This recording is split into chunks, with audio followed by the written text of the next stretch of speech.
Olá, boa noite. O É Notícia entrevista hoje o deputado federal Eduardo Bolsonaro, do PSL de São Paulo. Terceiro filho do presidente Jair Bolsonaro, ele teve mais de 1.800.000 votos e foi o deputado federal mais votado da história do país. É policial federal também e está no seu segundo mandato. Seja muito bem-vindo, deputado. Tudo bem, Amanda. Obrigado pelo espaço. Certamente vai ser um bom bate-papo que a gente vai ter aqui. Vamos sim, aliás, acho que é a primeira entrevista de fôlego longa para a televisão que o senhor dá depois de tomar posse, né? Sim. De assumir o mandato. Olha a responsabilidade da Rede TV, hein? Olha a responsabilidade de nós dois. Temos muito que informar os telespectadores e internautas. Deputado, gostaria de começar essa entrevista perguntando um pouquinho da saúde do seu pai. Como ele está e qual a expectativa de alta? A medicina não é exata, né, Amanda? Então é aquele negócio, os próprios médicos preferem não estipular mais ou menos a data de uma alta, porque se falarem, por exemplo, que ele vai ter alta amanhã e ele não tiver, começam as especulações, tem gente que aproveita a situação para colocar boato, principalmente nas redes sociais, mas eu acredito que nos próximos dias, aí, talvez depois de amanhã, ele já tenha alta. Essa semana ainda, volta a Brasília. A recuperação dele tem sido muito boa, né? Como ele foi atleta do Exército durante muito tempo, ele não bebe, não fuma, não é hipertenso, não tem diabetes. Isso aí é o que ajudou muito na cirurgia a reduzir os riscos, inclusive do pós-operatório. Então, acredito que daqui a pouco ele esteja liberado. E eu acho até que os médicos estão deixando ele no hospital, porque já conhecem o Jair Bolsonaro. Se deixar ele voltar para Brasília, no dia seguinte ele vai querer trabalhar de 6 da manhã até meia-noite, porque ele é workaholic. Então é melhor deixar o paciente desobediente sob ali a visão dos médicos. Mas mesmo dentro do hospital lá, ele segue trabalhando. Quem acompanha nas redes sociais está vendo que ele está retomando ali as audiências, como inícios, despachos, etc. Ele está lá no hospital, mas ele está de olho em tudo que está acontecendo aqui fora. Deputado, vou fazer uma pergunta que eu fiz ao seu irmão também, em entrevista ao É Notícia, em dezembro, ao Flávio.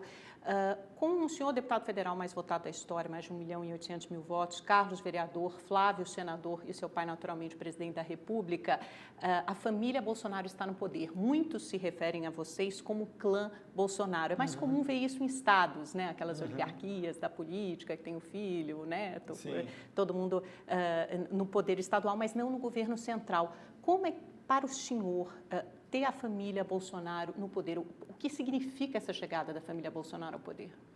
Olha, primeiro, eu vejo uma expectativa muito grande do público, né? As ruas deram um recado muito claro, não só com a minha eleição, mas pode ver, a Janaína Pascoal também, que é a deputada mais votada da história do país, que ela fez mais de 2 milhões de votos como estadual, né? Eu tive um pouco mais de 1.800.000 como federal. Isso daí demonstra um recado, a renovação de quase 50% da Câmara. Isso mostra como que as pessoas elas estão saturadas com a questão da velha política, tomar lá da cá.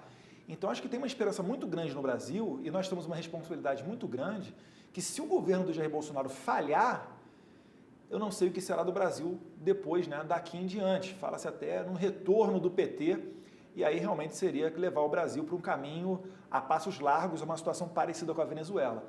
Então, a nossa expectativa é muito grande, mas graças a Deus, a gente também, Amanda, tem muito apoio. Você fala com a classe do empresariado, os empreendedores que geram empregos, os trabalhadores, enfim, as pessoas depositam esperança que realmente a gente consiga resgatar o Brasil e colocar ele no seu lugar. Porque ninguém entende como é que um país com tantas potências como nós, a gente tem em torno de 13 milhões de desempregados e no exterior a nossa imagem é o quê? É só de escândalo de corrupção. Então essa é a nossa missão, é resgatar o Brasil.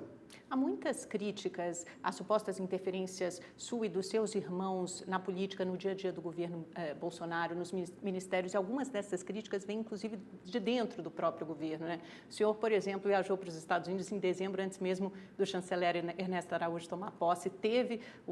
O senhor teve peso na indicação dele para o posto das relações exteriores, o senhor continua em contato com a administração Trump, também com a oposição na Venezuela. Qual o limite para essa interferência sua e dos seus irmãos da família Bolsonaro no governo federal? A esmagadora maioria disso, Amanda, me permita ser sincero, é tudo implantado. É tudo esfera de cogitação, intriga.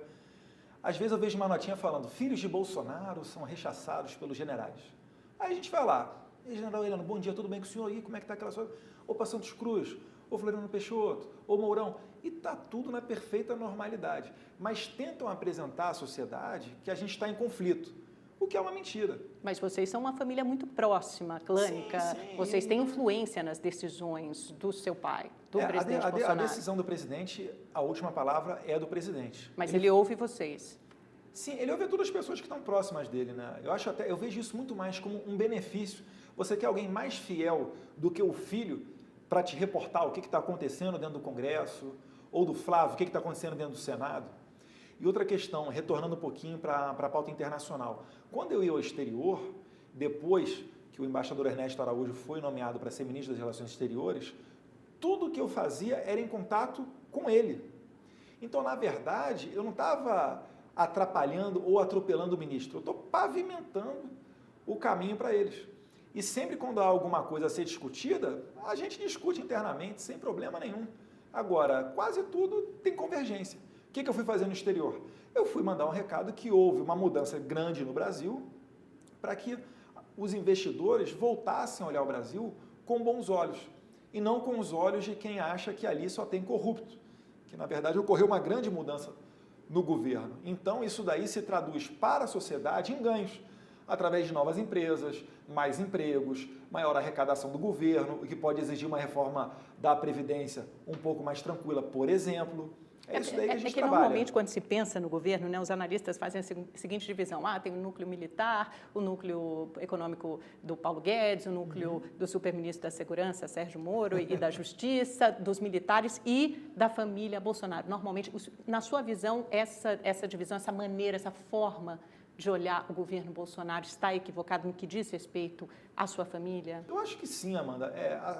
Você pode até analisar dessa maneira, mas querer colocar como sendo um grupo à parte, como nós estivéssemos medindo o poder, isso de maneira nenhuma. É que normalmente associam vocês à ala mais ideológica do governo, na indicação de ministros como da Educação, Ricardo Vélez, ou então o próprio chanceler Ernesto Araújo. Da proximidade com o Olavo de Carvalho, né? Eu digo sempre isso nas redes sociais. Hoje em dia nós temos um presidente e uma bancada do PSL de 52 deputados, a gente deve isso ao Olavo de Carvalho, que abriu o caminho, começou a abrir os olhos da sociedade com relação ao que era o PT e os perigos que vinha dessa política da esquerda. Mas o senhor não acha que esse processo vem desde 2013, com as manifestações de rua, depois foi Eu acho que vem muito antes disso, Amanda. Se você pegar os vídeos antigos do Olavo de Carvalho, nos anos 80 ou 90, ele já falava o que ia acontecer no futuro do Brasil. Falando o pessoal militar que ficaria subordinado a um governo de esquerda, e você vai vendo, ano após ano, acabando com o Ministério das Forças, criando o Ministério da Defesa, depois colocando comunistas nesses ministérios, o sucateamento das Forças Armadas. Isso daí é só um exemplo do que o Olavo de Carvalho falava lá atrás. Então, a partir do momento que vão se concretizando as suas previsões, ele vai ganhando muita credibilidade. E se você quiser antever um pouquinho do futuro e não dar muitas caneladas, é bom você ouvir o Olavo de Carvalho. Eu sei que ele tem um jeito dele, às vezes ele é rude, às vezes ele fala palavrão, mas pode ter certeza que é com a melhor das intenções. Vocês são amigos? O senhor tem um contato, uma relação direta com ele? Como é o contato de vocês? Eu tenho mais contato até com a esposa dele, com a Roxane. A gente fala por WhatsApp, mas sempre que eu tenho espaço na agenda, que eu vou nos Estados Unidos, quando eu posso, eu faço uma visita lá para bater um papo com ele. Mas não é um contato diário de WhatsApp aqui do Brasil, não? Ele não me telefona. E, Eduardo, olha, aconteceu isso, olha aquela declaração. Sugiro isso, não existe. Não é diretamente assim, não. E tudo que ele trabalha pensando no Brasil. Ele não trabalha pensando em cargo e nem em fama ou se dá bem, até porque ele já leva uma vida tranquila lá nos Estados Unidos. A campanha, a eleição terminou, mas o clima e a linguagem na internet, na televisão, pública, privada, continuam extremamente polarizados. O senhor acha que essa divisão ideológica, afinal de contas, o seu pai foi eleito para governar para todos os brasileiros, inclusive os de esquerda, vai continuar? Esse clima de campanha vai permanecer durante o governo Bolsonaro? Amanda, se você analisar o governo, você vê que dia após dia ele tenta pautar fatos propositivos. O trabalho dos ministros, rodovias, fronteiras, relações internacionais e etc.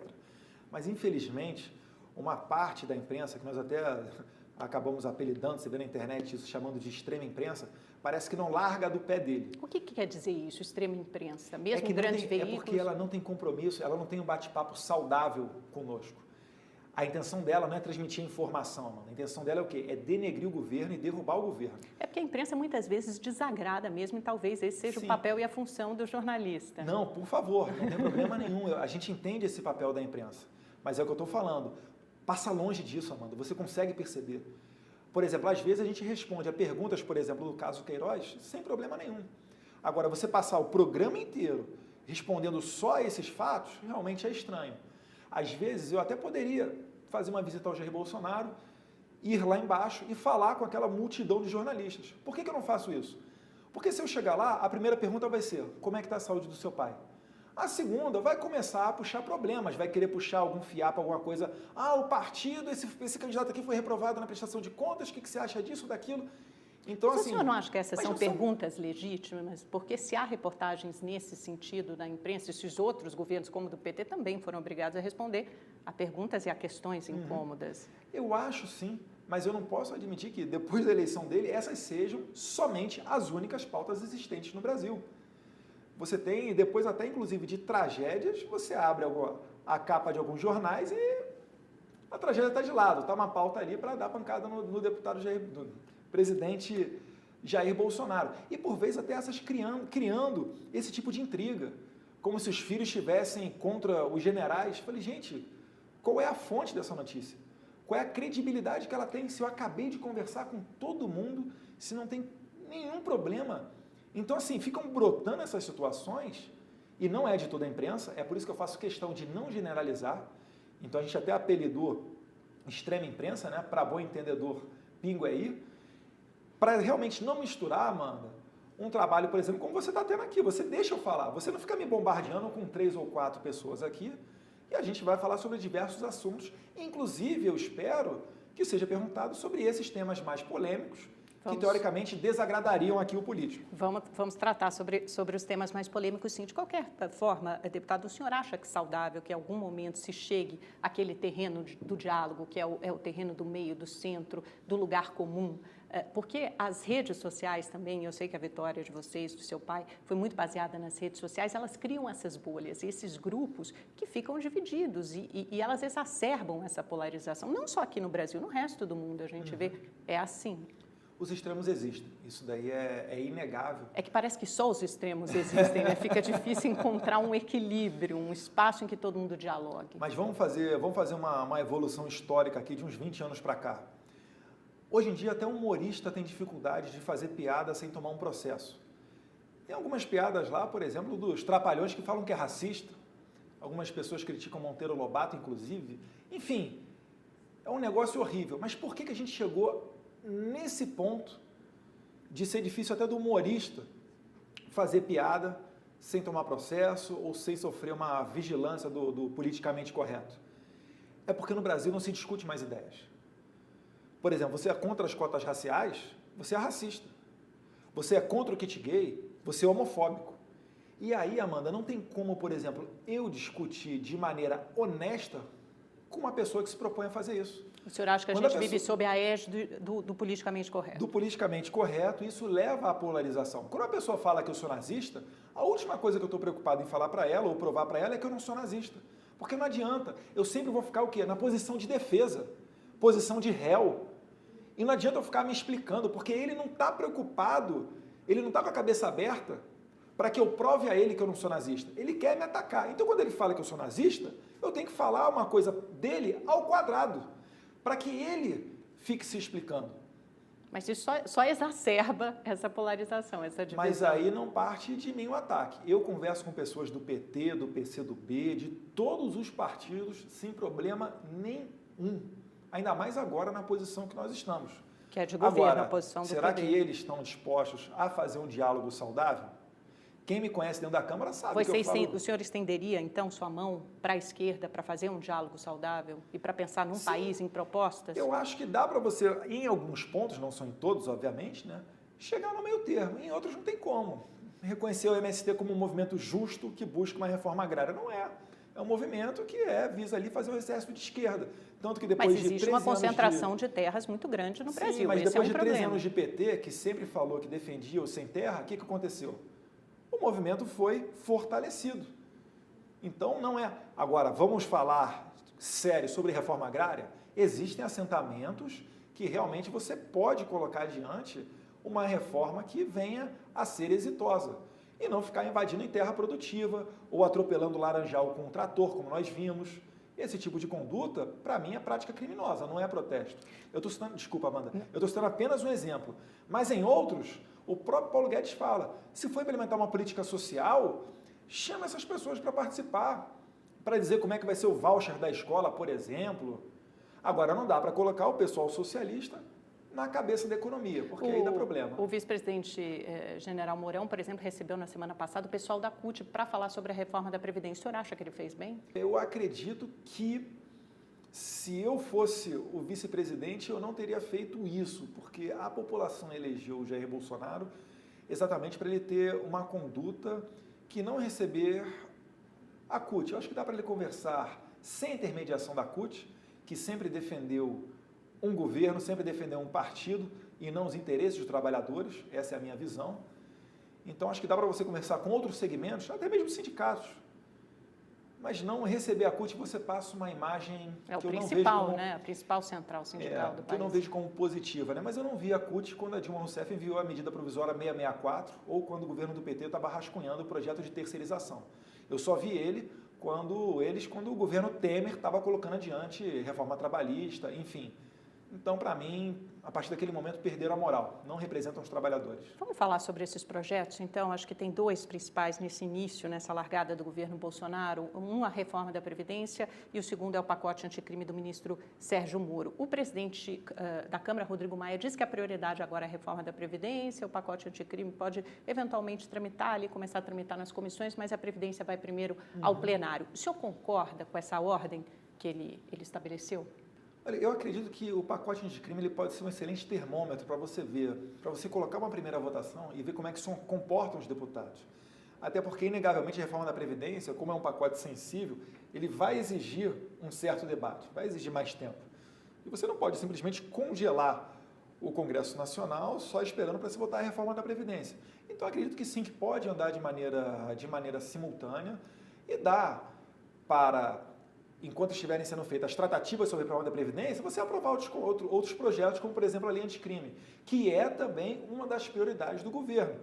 Nas eleições, uma das coisas que a gente mais escutava da população era o anseio por mais segurança. E se nós analisarmos, Amanda, por que o Brasil é tão inseguro? A evolução legislativa só dá conta de proteger o bandido, com o falso argumento de estar protegendo os direitos humanos. Não é direitos humanos, é o direito do criminoso. Tanto que no popular é direito dos manos. Hoje em dia a gente tem Mas são todos humanos, não tem como fazer essa distinção, bandido é menos humano do que mocinho. Exatamente. Os direitos humanos têm que dar conta de todos, de forma igual. Eu concordo com você, mas essa daí é a isca que eles utilizam para proteger o criminoso. E olha só, Brasil, dos anos 90 para cá, a gente tem tornozeleira eletrônica, prisão domiciliar. Se o cara vai preso, tem visita íntima, progressão de regime, indulto de Natal, saidão para quem matou a mãe. Então você deixa o bandido cada vez mais confortável. Ele tem até a certeza que a vítima dele não está armada por conta do desarmamento. Então é óbvio, quando com um ambiente mais tranquilo, o bandido ele delinque mais. Ele é uma pessoa igual a mim e você, Amanda. Ele pensa antes de cometer o crime dele, a chance dele ser preso e como é que vai ser a vida na prisão. A chance dele ser preso é muito pequena no Brasil, vide que nem, em regra geral, nem 10% dos inquéritos são elucidados. E uma vez na cadeia, ele tem uma vida muito confortável, com visita íntima, progressão e etc., advogado de graça dos direitos humanos, enfim. Mas não falta trabalhar esse primeiro ponto que o senhor citou no pacote anticrime? São menos de 10% dos casos das investigações são elucidadas? Não é aí que deve se concentrar? O mais comum que nós vemos quando a gente vê programas policiais e a polícia prende um bandido, é ela prendendo pela 20ª vez aquele bandido, e uma ficha corrida que mais parece o Velho Testamento. Ele só vai ter um período na vida dele em que ele não vai estar cometendo crime. Sabe qual que é? É o período que ele está preso. Então a gente tem que parar com essa coisa de achar que é a prisão que não resolve. Se ele for reincidente, ele tem que morrer na prisão. A gente não pode ficar com pena dele e a sociedade pagando com mulheres estupradas, pessoas assassinadas. É seguir o exemplo americano. Estados Unidos tentou uma política de ressocialização, viu que não deu certo, o que eles fizeram? Investiram em presídio. Vai visitar os Estados Unidos. Por que o brasileiro, quando tem a vai nos maior Estados população Unidos... carcerária do mundo hoje. Porque né? é uma das maiores populações do mundo também. Você vai nos Estados Unidos, por que o brasileiro vai lá fora, ele segue as leis certinhas e aqui no Brasil ele não segue? É por conta de impunidade. A gente tem sim que ter uma lei muito mais punitiva, acabando com a impunidade, botando aquele cara que merece na cadeia, do que simplesmente ter peninha, achando que isso aí é motivo de nobre ou de honra. Mas esse problema carcerário é importante, né? E talvez o pacote não enderece esse problema da forma mais apropriada, talvez com a construção de mais presídios, porque ele endurece a legislação, né? Dá conta de que a progressão de pena seja mais dura, por exemplo, ou de que ele comece a cumprir a pena de forma mais rápida e efetiva, e isso é bem recebido, mas, por outro lado, gera superpopulação carcerária, que já é superlotação carcerária, que já é um problema crônico do Brasil. E aí você tem duas questões. Tem a questão dos direitos humanos, as pessoas vivem amontoadas, vivendo em condições horrorosas lá dentro, e também tem a questão de que é dentro das prisões que se formam as organizações criminosas, as facções criminosas, elas se fortalecem e arregimentam seus soldados dentro das prisões. Como resolver esse problema, então, deputado? Construindo mais presídios. Quando eu vejo um presídio Mas tem dinheiro, tem investimento para isso? Porque todo dinheiro. mundo fala e é uma das coisas mais impopulares. Ninguém quer um presídio do lado, né, na sua cidade. Só para arranjar o terreno para construir um presídio já é... Constrói no meio da Amazônia, constrói no meio da Ilha Grande. Isso daí não é o maior dos problemas. É óbvio, né? Nenhum prefeito quer um presídio no seu município, mas o Brasil tem muitos lugares isolados que dá para você construir, sim.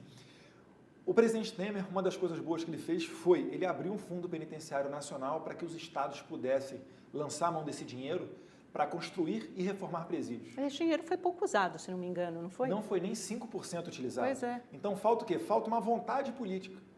É porque, para as pessoas que são partidárias... Porque isso não dá voto, né? Construir também, prisão. Para as pessoas que são partidárias dessa política de direitos humanos, que eu digo até que é uma visão deturpada de direitos humanos, para eles servem um presídio superlotado, porque dá argumentos para eles desencarcerarem os criminosos. Se você não tiver uma superlotação, eles vão perder boa parte do argumento deles. Então, certamente, o ministro Sérgio Moro, ele está atento a essa questão penitenciária. Nós tivemos na última legislatura uma CPI do sistema prisional, que foi comandada pelo deputado Alberto Fraga, e eu acredito que agora, tendo um governo independente, com dinheiro em caixa no Fundo Penitenciário Nacional, a gente venha construir presídios, tendo por objetivo dois principais. O primeiro, é como você disse, Amanda, é não permitir que se crie um ambiente onde o crime organizado domine os presídios e dali ele consiga fazer até mais renda. E o segundo, para garantir a segurança dos nossos agentes penitenciários. Eu visitei um dos presídios que eu já visitei no Brasil, foi no de Presidente Venceslau, no RDD, Regime Disciplinar Diferenciado. Sim. Lá sobram vagas. Ficam os líderes das facções Exatamente. criminosas. Por que a gente não coloca uma lei, por exemplo, em que permita ao diretor do presídio enviar o seu preso para o RDD? Quando eu fui na Indonésia, eu visitei um presídio lá em Jakarta, na capital da Indonésia. Uma maravilha. Você conversa com os presos, você tramita no meio dos presos, você conversa com eles. Mas aí você tem leis bem mais duras e penas bem mais duras, né? Obrigado, até pena de morte. Obrigado, Amanda. Você está apoiando a minha ideia. Não estou apoiando, eu estou perguntando, eu estou questionando. O senhor defende a pena de morte? A depender de mim, sim. A gente sabe que está na cláusula, é uma cláusula pétrea, né? Isso não está em debate hoje em dia, mas a minha visão própria, eu, Eduardo Bolsonaro, eu defenderia para determinados crimes que para mim não tem qualquer justificativa, como por exemplo o estupro ou um sequestro com resultado morte. Mas deixa eu retornar rapidinho, Amanda, só para a questão do presídio na Indonésia. Eu andava com os agentes penitenciários do meu lado e não ocorreu absolutamente nada. Era um respeito sensacional.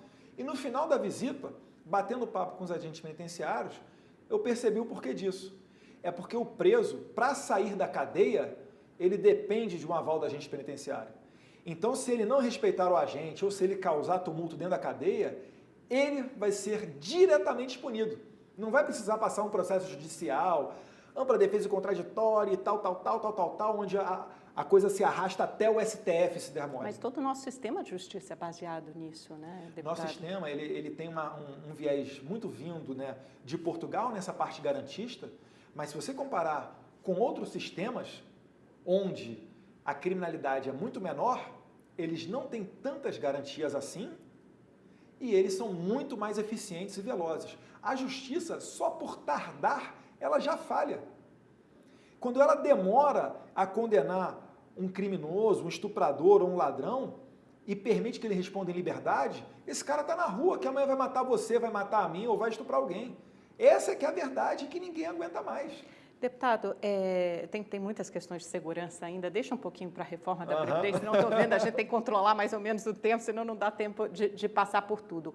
Essa semana ainda é possível que o seu pai, o presidente Jair Bolsonaro, bata o martelo ali no texto da reforma da Previdência. Agora eu pergunto pessoalmente ao senhor. O senhor é a favor de uma reforma mais ampla, abrangente e robusta, como defendem Paulo Guedes e o mercado de uma forma geral, ou o senhor é favorável a uma reforma um pouco mais amena, menos rigorosa e mais humana, por assim dizer? Eu não vejo muita contradição entre o Paulo Guedes e o Jair Bolsonaro, não. Eu vejo alguns temas pontuais que perfeitamente dá para eles entrarem numa convergência. Como o que, por exemplo, já que o senhor citou? Que é tema de debate aí interno? Por exemplo, o Paulo Guedes é a favor da unificação entre homens e mulheres, na idade mínima para aposentadoria. O Jair Bolsonaro já não vê dessa forma. Ele acha que a sociedade ainda dá para você fazer uma certa distinção, que os argumentos da dupla jornada feminina e etc. ainda são válidos e recorrentes o suficiente para garantir essa distinção. Mas sair de 65 e 62 anos, como foi, por exemplo, a proposta do ex-presidente Temer, ou uma idade mínima? Porque o seu pai chegou a citar 62 e 57. Eu vou esperar eles mandarem um texto para o Congresso e, por vezes, eu até faço questão de não saber o texto para não vazar informação. Não tem que então, nem se responder. vazar, a culpa não é minha, mas eu vou aguardar eles enviarem. Né? Outros pontos de debate, né? O senhor falou idade mínima, a questão dos militares, se mandam ao mesmo tempo ou não. Eu acho que assim, todos nós temos que ter uma igual cota de sacrifício. A sociedade ela não vai tolerar, por exemplo, que você venha de maneira jugular para o trabalhador comum, vamos assim dizer, né, do RGPS, o sistema geral e etc., e não venha com uma reforma, venha com uma reforma de previdência mais suave, por exemplo, para deputados, senadores e os mais altos cargos do funcionalismo público. Mas a sociedade não vai admitir isso. Isso serve para os militares também, né? Porque proporcionalmente hoje é o déficit que mais cresce da Previdência, a porção justamente que diz respeito aos militares. Amanda, não é esse o dado que eu tenho, né? Eu vejo a carreira militar... É um déficit, acho que de mais de 42 bilhões de reais. Proporcional, lógico, porque é um pequeno número de pessoas e um déficit crescente. É um déficit que cresce de forma mais veloz até do que o dos outros, do regime geral ou do público. Olha, eu vou reanalisar os meus dados de acordo com a sua informação, Amanda. Mas eu acredito que hoje em dia a carreira militar, como ela não tem hora extra, você não tem adicional noturno, você perdeu, por exemplo, com a medida provisória 2215, no final do período FHC, uma medida provisória que nunca foi votada e até hoje surte efeitos, perdeu o posto acima, já foi muito modificado também a questão da pensão das filhas. Então, você vê que os militares, naquele tempo, já deram uma boa parte da sua cota de contribuição. E a carreira hoje, ela não é atrativa. Quantos deputados e senadores colocam seus filhos para seguir a carreira militar? Eu desconheço que exista algum. Então, na verdade, eu não vejo os militares como sendo essa carreira que detona o sistema previdenciário. Eu acho que cada um, sim, tem que ter a sua cota de sacrifício, já que todo mundo vai apertar o cinto, todo mundo é todo mundo. E para você suavizar a reforma e permitir que ela tenha mais moral junto à sociedade, eu acho que ela tem que começar por nós, deputados, senadores e altos cargos do funcionalismo público. Mas do jeito que o senhor está falando, parece que os militares não vão fazer uma cota extra de sacrifício, né? O Paulo Guedes tinha pensado em aumentar o tempo de contribuição, lá de 30 para 35, isso ainda cobrar... Está em discussão. Ainda está em discussão. Das pensões das filhas também. Para depois apresentar. Mas hoje em dia é muito mais comum você ser aprovado num concurso público e ganhar mais do que um general que tem há 40 anos. Mas aí o que tem que ser revisto é o salário da ativa, né? Porque, que aliás, é uma demanda dos militares. Sim, mas aí você vai começar fazendo uma reforma da Previdência, reduzindo ainda mais o atrativo dos militares, entendeu? Eu não vejo... É que eu vejo uma situação desigual. O militar, às vezes, por exemplo, quando ele está na fronteira, ele já até confunde o que é vida particular e o que é o serviço, porque ele praticamente está 24 horas por dia ali. Mas o senhor é a favor de um projeto de previdência para os militares que tramite também agora, nesse momento, ou deve fazer parte de uma segunda etapa da reforma da Previdência? Amanda, a minha opinião, ela vai ter muito pouco impacto, então eu prefiro esperar que o governo envie esse projeto ao Congresso Nacional, mas de qualquer maneira, sendo antes, ou sendo depois, ou sendo simultâneo, certamente a gente vai ver ali alguns bons debates para chegar a um denominador comum, junto com muita transparência com a sociedade. A gente de maneira nenhuma, desculpa Amanda, só para encerrar, claro. De maneira nenhuma a gente vai permitir que ocorra um privilégio para qualquer categoria que seja. O número mágico do Paulo Guedes, que ele cita hoje em dia, mágico, R$1 trilhão de economia num período de 10 a 15 anos. O governo é uma reforma, isso significa que será uma reforma mais rigorosa do que a reforma do presidente Temer, que previa inicialmente uma economia de pouco mais de 800 bilhões, foi desidratada até chegar a 450 bilhões. O prazo naquela época era de 10 anos. Eu me lembro que o seu pai, o Jair Bolsonaro, na época era candidato à presidência da República, deu uma entrevista a mim, ao Boris Casoy, no Rede TV News, e ele disse que votaria contra a reforma do presidente Temer. Depois ele disse que já presidente, que não podia fazer uma reforma que matasse idoso. Pelo que o senhor conhece do seu pai, ele topa uma reforma mais dura que chegue a essa economia de 1 trilhão? Eu acredito que, pelo que eu conheço do meu pai, ele vai dar algumas pinceladas na reforma da Previdência do Paulo Guedes, mas certamente é uma medida um tanto quanto sensível. Eu costumo até dizer, né? Ninguém vai bater na porta do governo e, ô governo, eu quero trabalhar mais tantos anos na minha vida. Ninguém faz isso. Então, certamente é uma medida sensível, mas que vai ter que passar pelo Congresso. Assim em qualquer país do mundo, sim, né? A gente eu acho que já está bem maduro, depois de tanto tempo de discussão, que se nenhuma reforma da Previdência passar, o principal a sofrer vai ser o brasileiro, a começar pelo mais pobre, que vai ser o emprego dele que vai acabar primeiro.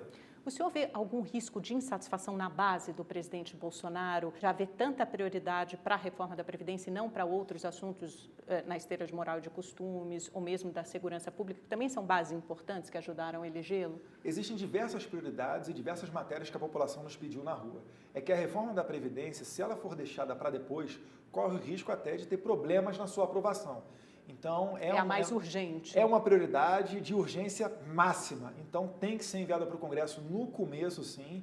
Certamente, as pausas de costumes, elas são muito importantes, mas o principal é que a gente não vai ter sequer determinados debates, como, por exemplo, o kit gay.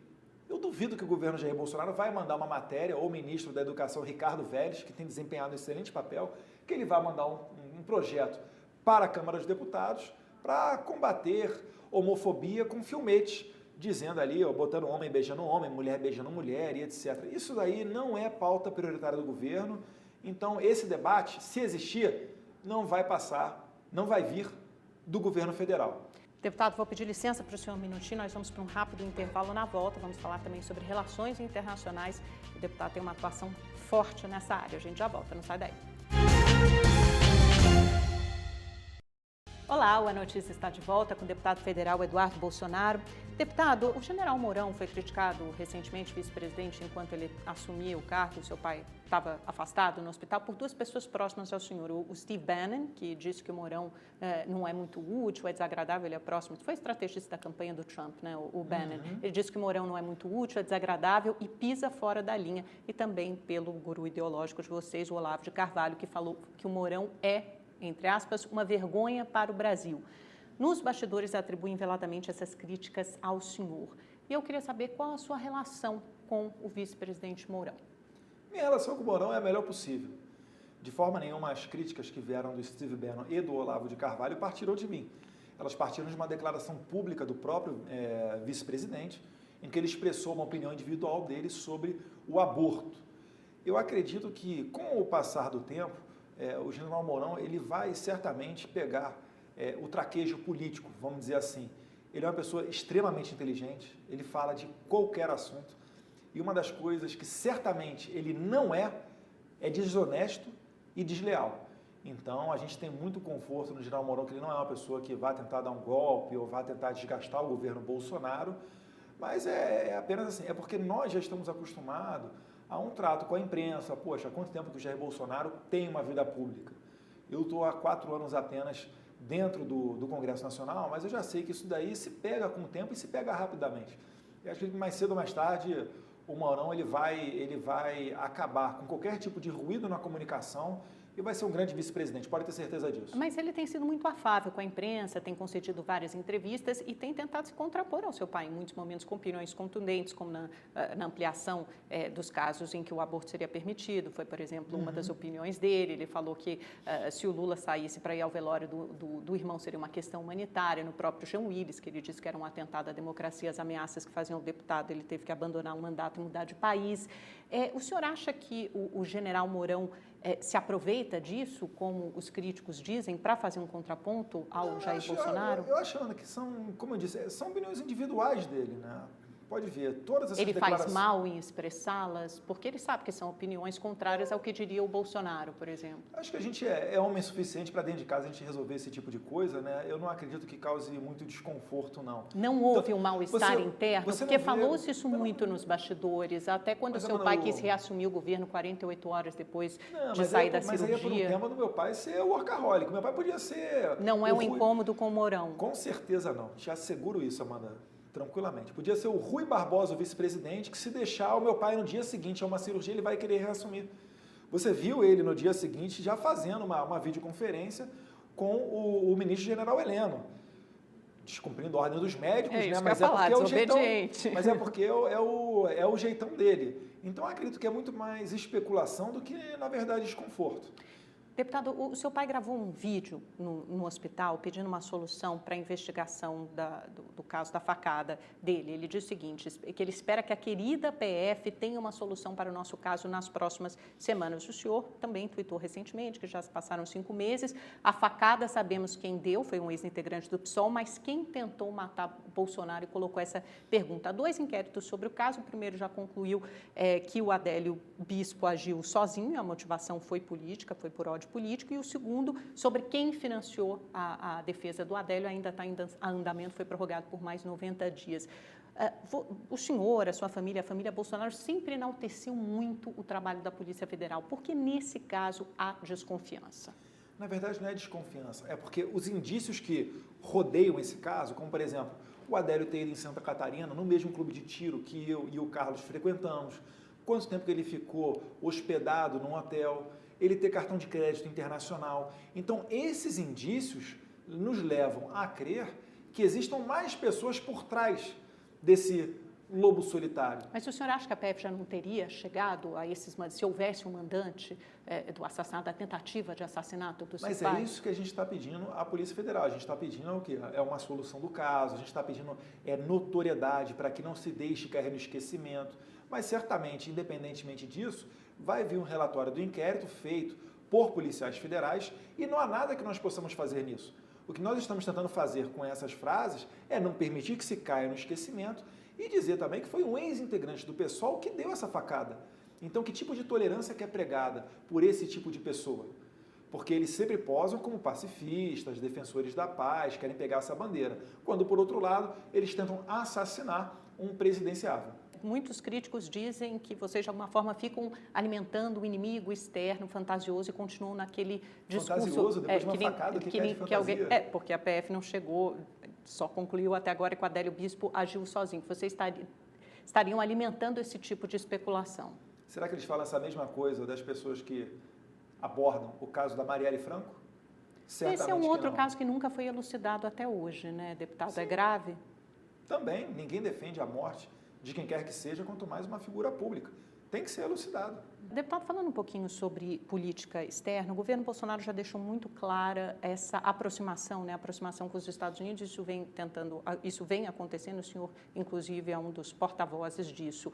Mas, até agora, o que tem acontecido, principalmente um alinhamento automático com essa decisão, essa promessa de transferir a Embaixada em Israel de Tel Aviv para Jerusalém, também até essa possibilidade que surgiu de instalar uma base americana no Brasil, depois disso foi refutado até pelos militares. O senhor não teme que isso cause um desgaste na relação com outros países que também são amigos do Brasil, como, por exemplo, as nações árabes ou então a própria China, nosso principal parceiro comercial? Está previsto em nossa Constituição, Amanda, o respeito à soberania dos outros povos. Por que a capital dos Estados Unidos é em Washington? Porque o governo norte-americano assim decidiu. Por que a gente não vai dar esse mesmo tratamento respeitoso para Israel? Porque existe uma disputa por Jerusalém, né, pela capital, pela ocidental e oriental, pelos palestinos e israelenses. A parte em que está em discussão de Jerusalém não é a parte onde a gente quer mover a embaixada. A embaixada que a gente quer colocar brasileira é na parte de Jerusalém, onde não existe a discussão. É onde estão as outras embaixadas também. Mas aí a única é a dos Estados Unidos, né? Mas é de um grande país. Guatemala, Paraguai colocou, depois suspendeu. Mas eu acho que se o Brasil conseguir fazer essa transferência tendo êxito, eu acho que pode servir de exemplo para que outros países da região também venham a seguir o exemplo do Brasil. A intenção é liderar esse processo na América Latina. Sim, exatamente. Até porque o Brasil não pode ser mais esse anão diplomático. O Brasil não pode ficar com medo de ataque terrorista e baixando a cabeça. Mas aí você corre o risco de comprar briga com outros países. Por exemplo, a Arábia Saudita suspendeu a importação de 5 frigoríficos, é a maior compradora mundial de carne de frango. Por conta disso. Os 2 maiores fornecedores de carne de frango, por exemplo, são Austrália e Brasil. Os 2 sinalizando que já vão fazer essa transferência da embaixada. Ou seja, esse é o pano de fundo, né? Aí fica claro que essa transferência... Eu acredito o seguinte, os povos árabes, no final do dia, eles vão querer apenas fazer comércio com o Brasil. É óbvio, eles podem fazer uma censura. O que eu estou querendo dizer, Amanda? Naquela região do Oriente Médio, as relações já mudaram muito. Israel não é mais visto como o inimigo de todos eles. Israel tem uma proximidade muito grande, ainda que não publicamente, mas Israel tem uma proximidade muito grande com esses povos, com os povos vizinhos. E a gente vai dar passos nesse sentido, porque esse é o sentido da paz naquela região, é respeitar as democracias. A transferência da embaixada ainda está sob discussão ou já é uma decisão tomada pelo presidente Bolsonaro? Pelo que eu sinto do presidente e pela conversa que eu acompanhei dele com o premier israelense Benjamin Netanyahu, que inclusive veio na posse do Jair Bolsonaro. Sim. A primeira visita de um chefe de Estado de Israel, desde que foi criado o Estado de Israel, ao Brasil. Veja o tamanho do prestígio e da história que está sendo feita, um marco na história que está sendo feito com isso. Eu vi nessa conversa muita sinceridade e um comprometimento do Jair Bolsonaro nesse movimento. E o Brasil tem muito a ganhar. A gente viu em Brumadinho a tecnologia que veio de Israel junto com mais de 100 soldados para ajudar nos resgates. Poxa, que outro país que ofereceu isso para nós? Nenhum. A gente sabe o valoroso trabalho dos nossos bombeiros militares, mas ali a tragédia foi em tão larga escala que a ajuda foi muito bem-vinda e a tecnologia ajudou a resgatar pelo menos 15 corpos. Eu estou citando apenas um exemplo e nem entrei ainda na questão da seca no Nordeste e em outras áreas onde Israel tem tecnologia de ponta para ajudar o Brasil. Expectativas de futuros benefícios, porque hoje, por exemplo, os países árabes respondem, eles importam muito mais do que a gente, compram muito mais produtos brasileiros do que Israel, por exemplo, né? Se a gente for olhar só essa questão comercial. Na sua visão, o principal parceiro econômico comercial do Brasil, que hoje é a China, deveria ser os Estados Unidos? Porque hoje a gente tem um histórico de balança comercial deficitária com os Estados Unidos nos últimos 10 anos. E com a China, por outro lado, a gente tem um grande superávit, além dos investimentos aqui em concessões. Certamente os nossos negócios com a China seguirão e onde houver a possibilidade de aumentá-los, certamente serão aumentados. Agora, vamos olhar um pouquinho da história do Brasil. Só existiram 2 momentos em que os Estados Unidos não foram o principal parceiro econômico do Brasil. Sabe quando é que foi, Amanda? Foram nos anos 30, quando a gente teve o presidente Getúlio Vargas muito próximo a Hitler, e a Alemanha nazista foi o principal parceiro comercial do Brasil, e agora, novamente, por motivos ideológicos, a China. Então, eu acredito que se você jogar o jogo com as regras do livre mercado, naturalmente os Estados Unidos vão voltar a ser o principal parceiro econômico do Brasil. Apesar do Trump hoje ter um lema muito duro, que ele se elegeu com aquele lema America First, né? Os Estados Unidos, América em primeiro lugar, e ele tem sido muito duro nas negociações comerciais com os parceiros dele, o México, o Canadá, a União Europeia, o povo dele. China. Ele não foi eleito pelos mexicanos e nem pelos brasileiros. Mas por que ele seria diferente com nós, por exemplo, brasileiros? Eu vou te dar um exemplo. Ele tem uma situação confortável hoje, a balança superavitária para o lado dele, né? Mas tem muito de comércio para crescer. Quando eu fui aos Estados Unidos no recesso em julho e depois em dezembro, após a eleição de Jair Bolsonaro, a gente fez dezenas de encontros com investidores, comerciantes, empreendedores internacionais. E algumas das vezes a reclamação deles era no seguinte sentido: o Brasil é invisível. Eles não entendiam como que eles não colocavam ninguém lá nos Estados Unidos para vender os produtos, para fazer uma propaganda melhor sobre privatizações, para reduzir as burocracias de modo que permitisse um intercâmbio maior de produtos entre os países. Isso daí ia gerar emprego nos dois. O que os Estados Unidos produz e o Brasil não produz? E vice-versa. E assim as duas economias crescem. Então eles não entendiam isso. Mas é por quê? Porque o Brasil tinha uma política velada, ou às vezes até pública, anti-americana. É só deixar as coisas transcorrerem de maneira normal, colocar pessoas competentes nos cargos chaves, que o resto o próprio empresariado faz. Onde o empreendedor vê uma oportunidade, ele vai ali. Não precisa nem do governo fazer esforço, não. Naturalmente, ele vai ali e vai aumentar essa troca de produtos, que no final vai se traduzir em mais emprego no Brasil e mais arrecadação para os cofres do governo. O Ministério Público do Rio investiga uma movimentação financeira considerada atípica de um ex-assessor legislativo, ex-motorista do seu irmão Flávio Bolsonaro, Fabrício de Queiroz, movimentou no espaço de um ano um pouco mais de R$1 milhão, em 3 anos foram R$7 milhões, e vários funcionários do gabinete do Flávio Bolsonaro fizeram depósitos próximos à data do pagamento nas contas do Fabrício Queiroz. Né? Depois foi identificado um depósito do próprio Flávio Bolsonaro, ele fez 48 depósitos de R$2 mil na conta dele num espaço de 5 dias. Né? Ele deu algumas entrevistas explicando isso, inclusive ao Boris Casoy. A suspeita é que tenha ocorrido a chamada rachadinha, que é quando os funcionários devolvem uma parte do salário ao parlamentar. O senhor acha que isso ainda pode ter um desdobramento negativo para o governo, pode repercutir negativamente no governo Bolsonaro? Amanda, a gente está falando de um ex-assessor de um filho do Bolsonaro. Então, acredito que isso daí não macula a imagem do presidente e tampouco as medidas que o governo vai traçar. Agora, com relação a isso, cabem explicações do próprio ex-assessor do Flávio Bolsonaro. Agora, vamos ser sinceros aqui. Dinheiro de qualquer coisa ilícita não tramita em conta bancária.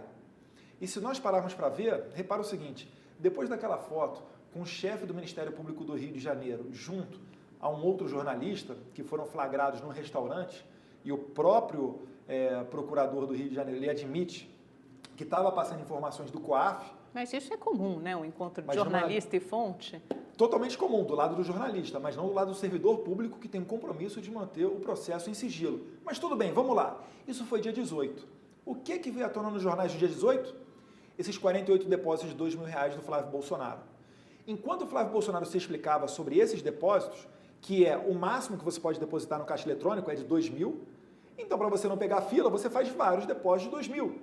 E isso é mais comum do que as pessoas imaginam. Ou então poderia fazer com o gerente, né? Que seria fazer Sim, mas ele teria que pegar a fila e chegar com esse dinheiro todo lá, poderia soar estranho. Então, nada melhor do que ir no caixa eletrônico.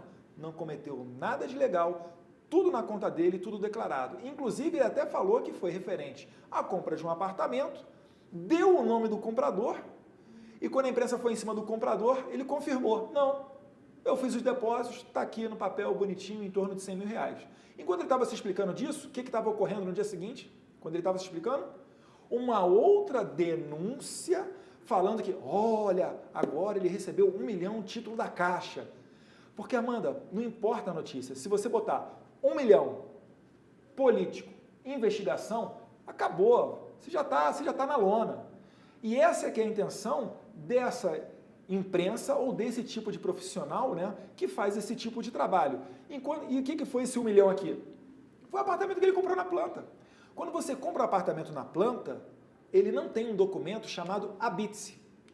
O que o Flávio Bolsonaro fez? Ele teve que financiar com uma financiadora e depois que saiu o habite-se, aí ele pode fazer como todo brasileiro, que financia o seu apartamento na Caixa Econômica Federal, que tem juros e condições melhores. Ele transferiu esse crédito de R$1 milhão para a Caixa. Esse foi o tal título. Será que as pessoas que estão na investigação ou o próprio jornalista não tem noção disso? É querer dizer que eu sou ingênuo, né? Para acreditar que o jornalista não saiba disso, pelo amor de Deus. E lança na matéria como se fosse o maior escândalo do mundo. E depois isso aí vai reverberando. Então, fica complicado, a gente aguarda as investigações sem problema nenhum. Eu estou bem tranquilo, o Flávio está bem tranquilo, o presidente está todo mundo tranquilo. Eu até acredito que se fosse uma pessoa comum, digamos assim, se não fosse o filho do presidente, esse caso já estaria arquivado. Deputado, vamos para o nosso pinga-fogo, última parte da nossa entrevista. Escola sem partido. Essencial. Porte de armas. Em breve. Imprensa. Livre, sempre saudável a democracia. Supremo Tribunal Federal. Resgatando a credibilidade. Donald Trump. Exemplo. Olavo de Carvalho. Ídolo. Estados Unidos. Grande país do mundo ocidental. China. Potência do mundo oriental. João Dória. Bom governador. General Hamilton Mourão. Bom vice-presidente. Falta só um pouquinho mais, como eu disse, traquejo político, mas uma pessoa honesta e leal. Lula. Preso. Esquerda. Atraso. Bolsonaro? Jair Bolsonaro. Presidente. Um sonho. Agora você me pegou, hein? Todo mundo tem um sonho, ou então vários. Porque a gente, na posição que a gente está, a gente tem que. Pode ser na tem que política, tomar pode ser na cuidado. vida pessoal, pode ser uma coisa simples. Surfar ondas gigantes com Gabriel Medina. Ó. Uma música. Olha, uma música bacana. Eu vou colocar qualquer uma do Zé Neto e Cristiano, que eu tenho ouvido muito aí, o sertanejo. Um livro. O mínimo que você precisa saber para não ser um idiota. Eduardo Bolsonaro. Aprendendo muito na política. Muito obrigada, deputado. Foi um prazer conversar com o senhor. Obrigado, Amanda. Até a próxima, se Deus quiser. Um abraço. Volte Fiquem com sempre. Deus. A imprensa Obrigado. nem foi tão assustadora assim. Nada. Obrigada a você também pela sua companhia, pela sua audiência. A gente se encontra na terça-feira que vem. Boa noite, boa semana. Tchau, tchau.